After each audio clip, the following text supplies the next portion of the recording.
India's largest thermal power generator, NTPC, will be coming out with its numbers, and it will be a very important and interesting set of numbers to track, given the fact that in the lockdown, thermal power trends, thermal power PLF, that is the power load factors, all of them were under significant pressure. Demand too was quite subdued. So it will be interesting to see what is it that the company saw in terms of trends in the quarter gone by, and post the lifting of the lockdown, what is the company saying in terms of how exactly demand trends have panned out, whether localized lockdowns have had an impact as far as SEBs are concerned. Revenues are seen down almost 5% on a year-on-year basis, at close to 23,000 crore mark versus the 24,000 crore mark seen last time around. The EBITDA is seen at close to 6,200 crore, down 4% versus the 6,400 crore seen last time around. Margins are seen quite steady on a year-on-year basis, close to the 27% mark. When you're talking about the profitability, remember, profitability would be impacted by a one-time rebate that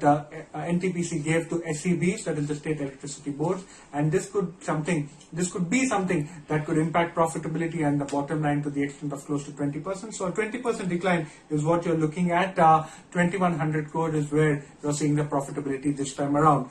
Some of the key issues and the key highlights of the quarter gone by. Number one, the most important thing to track would be what is the kind of impact that the PLF has taken. Remember, the power load factor across plants, across power companies have taken quite a bit of a knock on back of very poor demand trends. Also, you're talking about one of the positives as far as NTPC is concerned is the fact that it has a very regulated business. So the regulated nature of the business should ensure that the company earnings, the company earning profile is not impacted much. The margin profile should remain quite steady. Again, one of the things to keep an eye out for is the one-time rebate to SEBs, and whether there are going to be any more rebates going forward as far as SEBs or discom companies are concerned.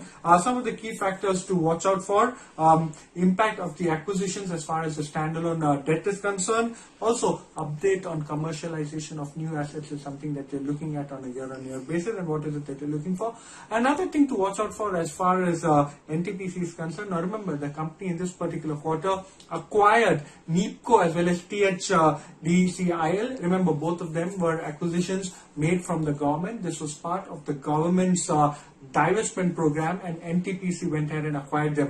Most of the analysts on the street, despite these acquisitions, have said that they add quite well as far as the earnings profile of NTPC is concerned. So it'll be interesting to see whether what kind of contribution they start making, and whether the company has any comments to offer as far as these acquisitions are concerned.